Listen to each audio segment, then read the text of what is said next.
Thanks, Ruby. Good afternoon, everyone, and happy Sepsis Awareness Month. So today I'll be joined by another quality colleague, Ross Feynman, and we are your coordinators for sepsis for North Shore University Hospital. And we're also going to have some presentation by the clinical impact team. We have Sarah, Ronnie, and Heather joining us on the stage today. And what we're going to be talking about today is the why. Why do we care about sepsis, and how do we impact the care? We're going to look at a sepsis survivor story from the Sepsis Alliance, a short video. We'll do a little trivia to give you guys a guess about your baseline knowledge of sepsis and some of the key facts. And then I will tell you guys about how in quality we look at sepsis, why we care about sepsis, and how we evaluate how well we perform. And then I'll turn it over to the clinical impact team who will talk to you about the frontline experience and the clinical implications at the bedside, talking about common sources of infection, the patho, our clinical criteria, and how we treat for sepsis. And then we'll end it off with a case study and obviously open the floor to everybody in the room and on Teams for any questions. Also, anybody who's here in person, please feel free to fill out a raffle ticket in the back. We're going to be giving away a prize to one lucky winner who did join us here in person today. So we start all of our sepsis meetings talking about the why, and it really drives the point home of how critical that sepsis is. And we want to change the culture from thinking that it's just a patient with a fever and an infection to really understanding that it is a medical emergency that requires early intervention and aggressive treatment. And we really have to hone in on our skills and how well we are able to identify sepsis to ensure the best outcome for the patient. So SIRS, that's our early sepsis. The mortality rate ranges from 6 to 7%. However, when a patient starts to progress into severe sepsis and septic shock, they're looking at a mortality rate of over 50%.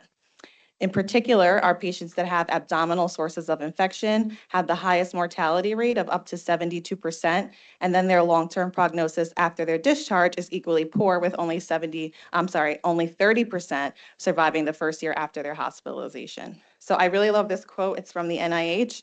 We start all of our Sepsis Champions meetings and all of our presentations with this quote. So if you've been with us before, this sounds very familiar to you, and it really grounds us to our purpose of why we're having this presentation and why sepsis is so important.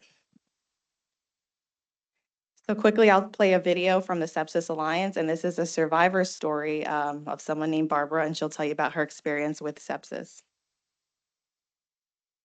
Sanger sequencing has been the foundation and gold standard of DNA sequencing since 19. Hi, my name is Barbara, and I'm a sepsis survivor. It was March of 2010, and I started not feeling well on a Thursday evening and decided that I would go into work early the next morning to take care of some things and leave before everyone got there, so I didn't share what I thought I was coming down with. I didn't feel well over the weekend, and my scalp tingled. I had headache, body aches, and I just wanted to sleep. I was a healthy 45-year-old and didn't drink or smoke. By Sunday afternoon, my husband told me he should stay home because I didn't look well. But I sent him off to work and promised I would go to the doctor in the morning. I don't usually get sick and thought, this is just the flu. Later that day, I apparently called a friend who immediately came to my house and put me in her car, drove me to the emergency room at Tahoe Forest Hospital, which is a critical access hospital in Truckee, California. I remember checking in and sitting in the waiting room. From there, my story is just that, a story that everyone has told me, as I do not remember much of the next 5 weeks. I was admitted and spent my first night and the next day on the med-surg unit. During the second night, my husband got a phone call asking for permission to intubate me as my breathing had deteriorated.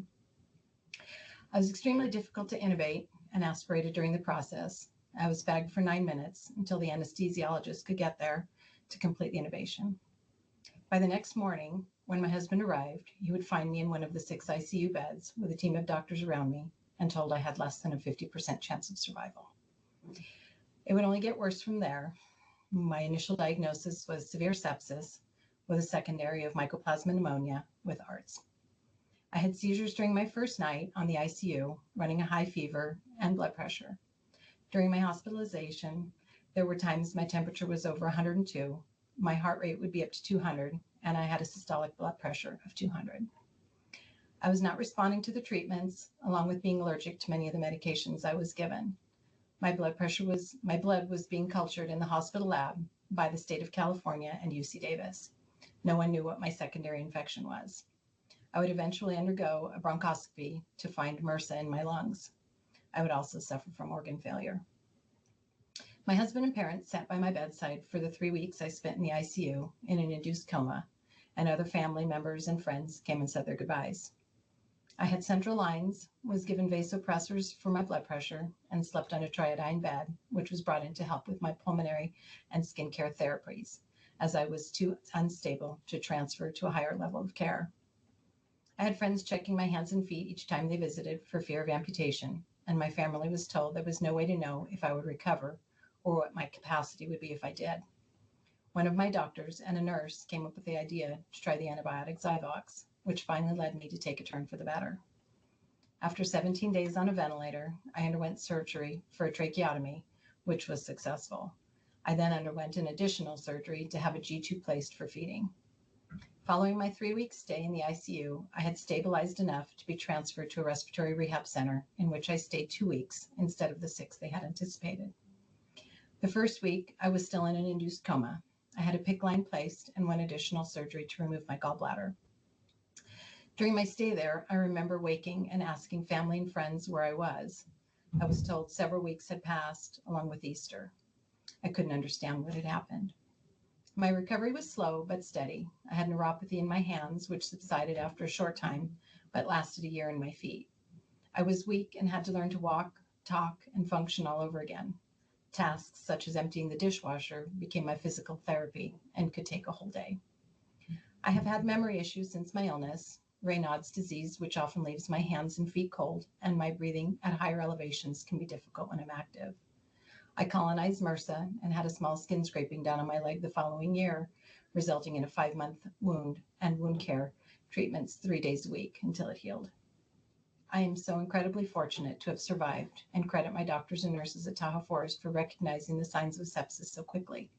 I have been told I survived because of my stubborn German roots and my will to live. I believe it's because there is something I still need to accomplish. 3 years after my illness, I was fortunate to start a new job as an administrative assistant in nursing administration at Tahoe Forest Hospital. I have the privilege of working with my care team on a daily basis and giving them the opportunity to see their hard work, diligence, and faith pay off. I have been told I'm living proof of a success story, and if my story helps just one person survive like I did, then my whole ordeal was worth it. Thank you for listening to my story.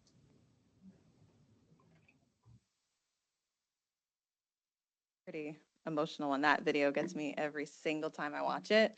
You get teary-eyed at the end.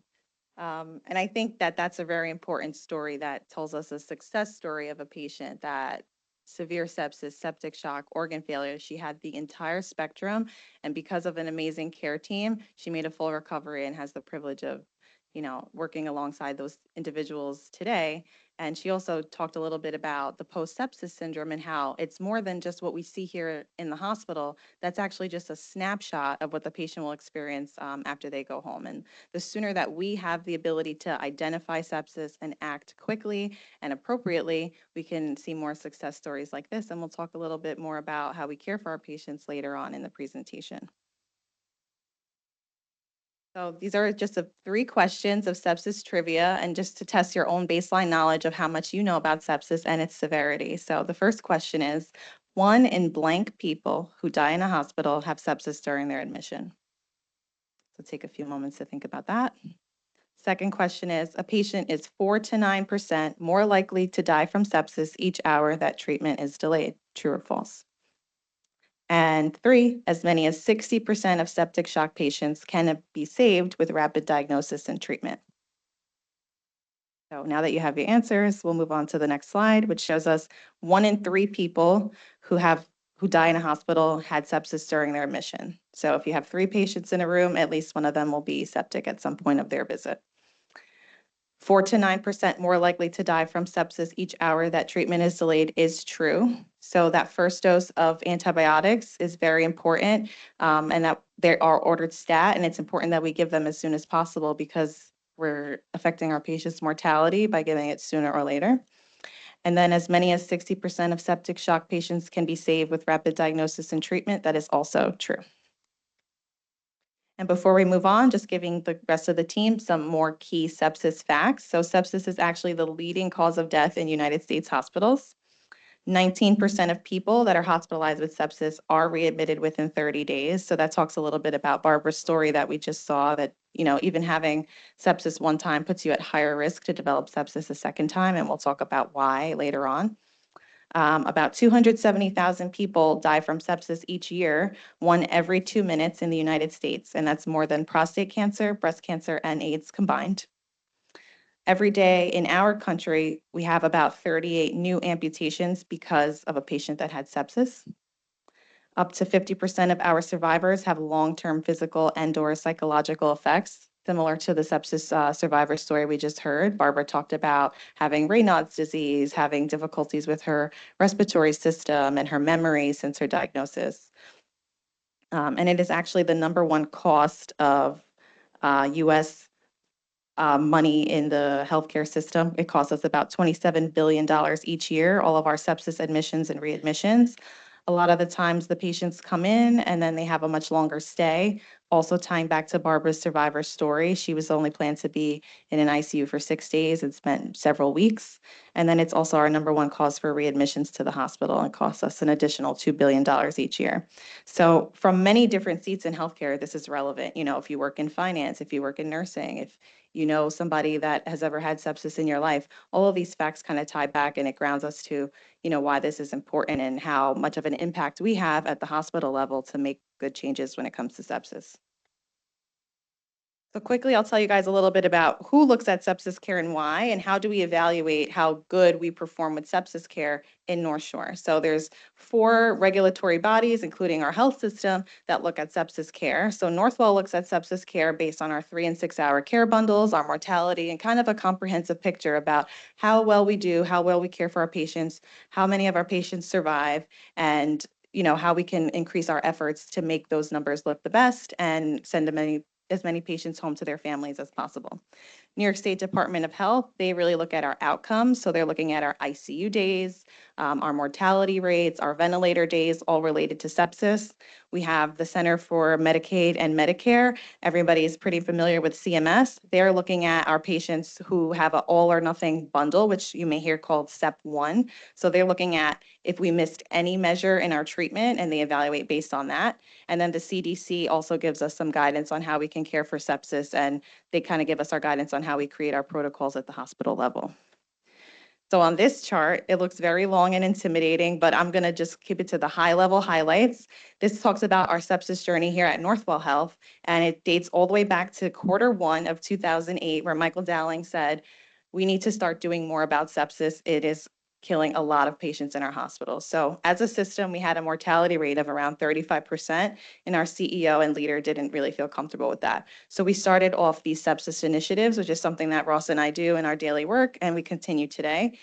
During the different amounts of time, you'll see certain pinpoints of the different initiatives that you may see on your units and how it has positively impacted our mortality. They did take a pause during COVID because that was skewing the numbers a little bit, and we did a reboot in 2022. And we're happy to say that as a system, our mortality is less than 15% dating back to 2008. So we've come a long way. And at North Shore, we take a lot of credit for all of these initiatives and how much that we've really positively impacted sepsis mortality in our system. So this shows us last year our mortality rates. So how many people come to North Shore with sepsis and survive?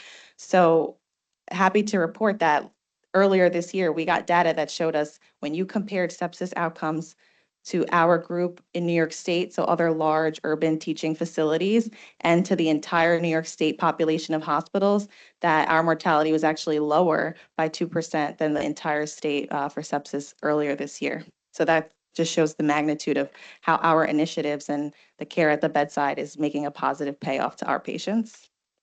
We also look at the use of our order set. We do find that when the order set is launched on our sepsis patients, the mortality goes down. It makes sure that the care reaches the patient in a timely fashion and that we don't miss any elements of our care. So that's something we also track. We also look at our 3 and 6 hour bundle and how well we do with that. And we compare ourselves to our sister hospitals within Northwell so that we can piggyback off of each other and develop some new initiatives so that we always remain above the average on that. And I'm going to turn it over to the clinical impact team who are going to tell you a little bit more about what happens at the bedside and what their role in our sepsis care is.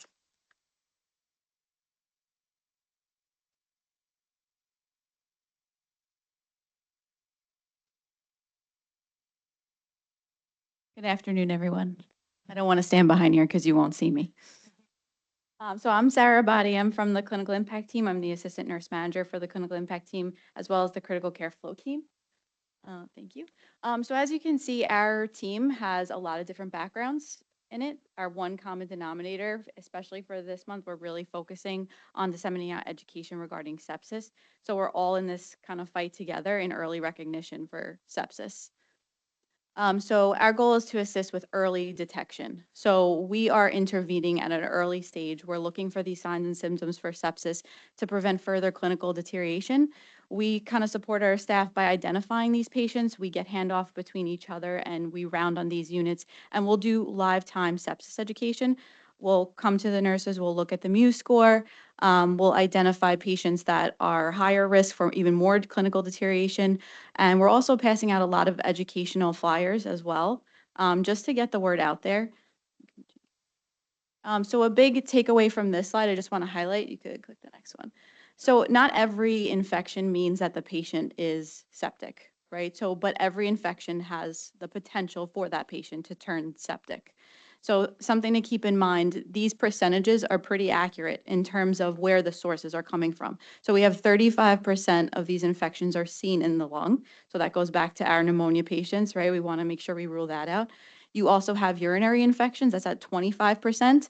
And then there's always the gut infections and skin infections. So a big takeaway from this is to also know that not everything points in the direction of sepsis, but it's important to just look for those signs and symptoms, which we're going to get into a little bit in the presentation.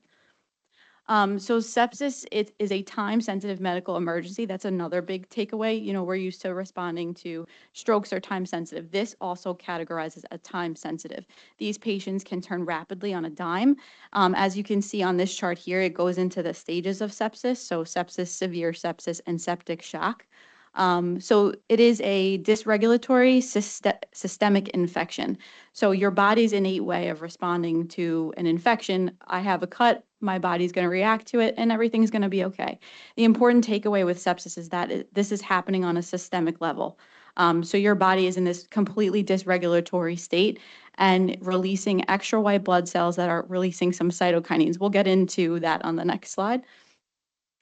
Just to reiterate the sepsis criteria. So this we'll get into a little bit more later on, but you're looking at your 2 SIRS criteria. So when we say look at your Muse is a number, right? So 4 or greater. So we look at our Muse, but in addition to that, you want to go back to what your SIRS criteria is. If you have 2 or more of those clinical signs and a source of infection, you're kind of looking at that septic presentation. So always go back to your clinical identifiers. Severe sepsis, so these patients, now you're looking at a little bit of organ dysfunction. So do not neglect if there has been no urine output, right? That's something that is starting that organ involvement. So always be mindful of patient's urine output as well. And your septic shock presentation is there's evidence of organ dysfunction, your lactate is going up, and your patient is not really responding to fluids anymore, okay? That's that. So a little bit about the sepsis cascade. So a white blood cell will meet a bacteria. You get a cytokinin release that will recruit more white blood cells. These white blood cells are so dysregulatory that they are releasing nitric oxide. So nitric oxide will decrease your myocardial contractility. So your cardiac output will go down. Your body is going to try and react by making you more tachycardic. SIRS criteria number 1. Then you have the platelets will form, the blood vessels are leaky, so your systemic vascular resistance is low. So your blood pressure is going to appear low here. So you want to be mindful of that. There's also a fluid shift that's involved in this as well. So your fluid shift is intravascular to extravascular. A lot of recommendations coming from the CIN team, even some providers, we talk about albumin, putting the fluid back into the cells. And you're also looking at less perfusion. So this, again, goes back to that circulatory response is all dysregulated. There. So a little bit more specific, some of your severe sepsis criteria, as we said, is a suspected clinical infection. And then our SEERS criteria are a temperature greater than 38.7 Celsius or less than 36 degrees. It's really important that people are considering hypothermic temperatures in this setting. A heart rate greater than 90, respirations over 20 per minute, and a white blood cell count greater than 12,000 or less than 4,000. End organ dysfunction is evident by any of the following, which includes a systolic blood pressure greater than 90, systolic blood pressure less than 90, MAP less than 65, a change in your systolic blood pressure of more than 40 points, the new need for invasive or non-invasive ventilation to help with your respiratory status, an increase in creatinine above 2 or urine output that's less than 0.5 cc's per kg per hour for 2 consistent hours. You might see an increased bili greater than 2, platelet counts dropping under 100,000, changes in INR to above 1.5, APTTs greater than 60, and a lactate that's greater than 2. That is considered a positive lactate. Progressing to septic shock includes criteria from everything we talked about. And the big takeaway for this phase is persistent hypotension or new hypotension that is no longer responsive to fluid resuscitation. So in this case, you're really seeing patients that might require pressor support. And that, of course, would bring them to a critical care setting. This phase will also show lactate levels that are trending up greater than or equal to 4. Our severe sepsis bundles. The clock starts when the providers document severe sepsis or septic shock, and some of the criteria we just discussed are met. Our 3-hour bundle includes blood cultures drawn prior to antibiotic administration, administration of appropriate antibiotics, lactate level, and resuscitation, which should equal 30 mLs per kg of crystalloid fluids in the setting of hypotension. So this is something that we should look at, that this should be specific for your patient. How much do they weigh? How much fluids are being prescribed for them? Okay, in the 6-hour, we want to see repeat lactates if we were positive, which was a level greater than 2. Like I said, in the 3-hour bundle, we're talking about 3 mLs per kg. And then the 6, we're looking at hypotension after we have given the recommended fluid resuscitation for our patient. Heather's going to talk a little bit more about what Muse scoring actually means. So Mules is a tool that we use to really help identify patients that are at risk for clinical deterioration. Not every Muse of 4 or greater indicates sepsis, but really our goal is to get our wheels turning to start thinking like, let's prove it's not sepsis.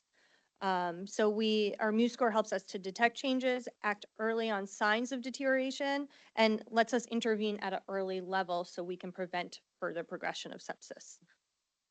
So this is a little tool that we've been using because everyone asks, what does Muse mean? How do we get this number? Where does it come from? It's not something we just pick out of a hat and say, this guy looks like a Muse of 4 or 6.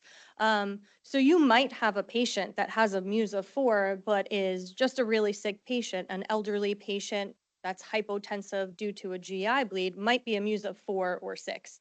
But at least we identified the Muse score. We thought about sepsis, we've proven it's not sepsis, and now we could say we screened and we can rule that out for our patient. Or you might have a patient that is showing signs of an infection and worsening clinical deterioration, but now we've started that conversation, we've intervened, and we escalated to make sure those bundles are complete and the patient is getting the care that they need. So all patients with a Muse of 4 or greater must be screened for sepsis. So we're really trying to get the education out there to all of our frontline staff that when you do handoff report, when you're giving, your SBAR to your handoff shift, to really make that part of the conversation. Talk about what they're in for, their diagnosis, and what is their muse. Did we screen for sepsis? Did we have to start the sepsis bundle and continue screening? So we did the lactate. On your shift, you need a repeat lactate. So in our vital signs, we have our clinical screen for sepsis that we've been educating a lot of the frontline staff. That needs to be completed once a shift if they have a muse of 4 or greater, showing that that conversation has been started, the team is aware, and we are intervening. Muse of greater or 4 plus 2 of your SIRS criteria is when we start that ball going. So heart rate, like Ronnie spoke, heart rate, respiratory rate, what does their clinical picture look like? If they are a yes and we need to escalate and the bundle wasn't started, that's where you would enter that sepsis provider contact note stating that you spoke to a provider, the bundle's getting started, we're intervening, we are aware the conversation is being had. Like we said earlier, the earlier we intervene, every hour we delay increases the mortality rate. So we really want to try and make this a part of a conversation and make sure we are talking about it, the appropriate team members are intervening. So these are some of our clinical impact team. Some of our tools you might have been seeing around the hospital that we've been educating our staff on. Ronnie's going to speak more to it. On the right-hand side, you'll see the flyer that we've been passing out. I think that these are posted on most units by now. And we've actually seen a bunch of nurses pull it out and reference it. So these are just highlighting your SIRS criteria, exactly what we talked about the progression of the cascade. And there's a nice little screenshot of where the documentation should be done. If this is a new patient for you, you will have to launch this parameter in the vital sign flow sheet. And then as we said, this should be done every time there's a muse of 4 or greater to at least say we've considered sepsis for this patient. Okay, it doesn't mean that they're sepsis positive. On the other side, this is a badge buddy that our team has worked to create. It is not in yet, but it's coming soon. And we'll be passing these out just as a quick reminder for people. If you have a question, what were the exact hard numbers and the SIRS criteria? What was that white blood cell count that I need to use as a key indicator? And then just some reminders about what parts of the bundle are. So we'll be distributing that through the hospital shortly. I just want to mention in our education, we are empowering the frontline staff to really look at the trend, right? So look at how the heart rate's been operating, right? Has the patient been tachycardic for a while? Has the patient had several readings of low blood pressure? These patients can only stay like that for so long. A patient can only stay tachycardic for so long to kind of compensate for that decrease in cardiac output. So just as frontline staff and as we're doing our rounding, you're going to see us too ask that question. What has the patient looked like? What is the trend with the white blood cells? Did the lactate clear? So these are all questions that you might hear from our team, but something as frontline staff also that you guys want to take a look at with your patient's trend. But now we're going to get into a case study. This is an actual patient that we've cared for. So So this is going to just show how quickly things can happen as we talked about. So we had a 64-year-old female that was admitted, came into the ER complaining of 3 days of cough, shortness of breath, was admitted to the medicine floor. In the ER, her chest x-ray showed right lower lobe consolidation. She was a positive pneumonia diagnosis. They started the sepsis bundle. So blood cultures were sent, her lactate was drawn. She was given a loading dose of Zosyn, and she was given 2 liters of normal saline bolus in the ER. She has a past medical history of COPD. Her baseline oxygen requirement is 3 liters at home, hypertension, hyperlipidemia. So upon assessment, our patient was ANO times 4 on her baseline oxygen requirement, blood pressure 134/78, heart rate 89, respiratory rate 24, O2 was 88%, and temp was 100.6. When we received the lab work, her white count was 13,000, lactate was 2.4, BUN creatinine unremarkable, liver enzymes unremarkable. So she was on her medicine floor getting her antibiotic treatments. First sepsis bundle was complete. Fast forward to day 3 on rounding, the patient appeared to be lethargic with a bit of an increased work of breathing. The patient was still arousable, but like we said, a little lethargic, times 2, and there was some accessory muscle use noted. A rapid response was initiated by the primary nurse who noticed these changes. It was called for increased work of breathing, altered mental status, and some hemodynamic changes. The patient's BP was 104/68, heart rate 107 with a little bit of new AFib. Respiratory rate, high 20s, pulse ox was 87, and the temperature was 101.5 rectally. Um, Again, as Sarah said, in the setting of trends, these were significant changes for this patient. Interventions during this rapid were a stat gas, a CBC, CMP, lactate, and repeat cultures that was drawn because we are a few days post antibiotics in this case. A Foley was inserted to monitor urine output, given a little bit of new AKI and some decreased urine output. 2 large bore peripheral IVs were placed. Some more IV fluids were given with appropriate response. And a repeat lactate was ordered for 6 hours. Vanco was added. Essentially, components of the bundle were appropriately addressed. White blood count had increased to 18,000. Lactate was 4.8. BUN and creatinine 23/1.4. And AST ALT increased to 58 and 1. At this point, this was somebody that we now initiated on our radar. It was brought to our attention. So this was someone we were going to be rounding on a few times throughout our shift. We were rounding on her. She was slowly responsive to fluids, still kind of on that line of improving or deteriorating. By the second shift we were rounding on her, another rapid was called. She was now progressing into more shock. The frontline staff called us to ask our opinion. We helped do an assessment together. At that point, we thought it was appropriate to now call a rapid response and escalate because we were starting to see more clinical deterioration advancing to more septic shock.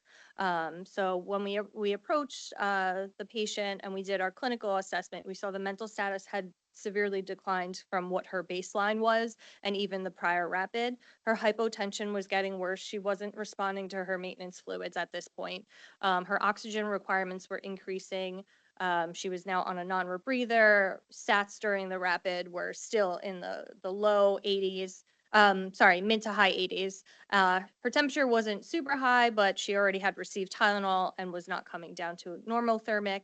At this point, we discussed her Foley output on the rapid response, and now we were escalating. So the MAR, our team, we were discussing getting an ICU consult given the more progression of her AKI, multi-organ involvement, and now oxygen requirements. We ended up intubating this patient, starting her on vasopressors, transferring her to the MICU, where she then got central lines, arterial line, and management there. And as you see on the reflection from the labs drawn on the rapid, she was advancing into severe septic shock.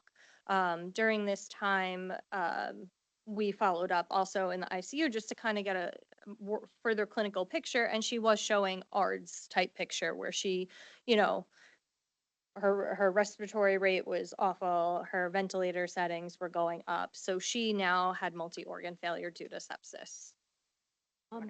The point of this case is really that we had sepsis on mine. This was we had a known infection and this was addressed appropriately. But even with bundles in place and, properly screening our patients, this just illustrates how quickly a patient can still decline. So yeah, the nurses all did a great job of knowing what was happening with this patient. The providers, everyone was discussing the progression and the decline of the patient. So even with all of our correct interventions in place, septic shock can still happen. The good news is that in following this patient, her ventilator settings did come down. We are doing breathing trials. She was able to get extubated. So again, it was all on our radar. We intervened. Who knows if, a few more hours did go on without, escalating to our septic shock bundle and getting her the appropriate management.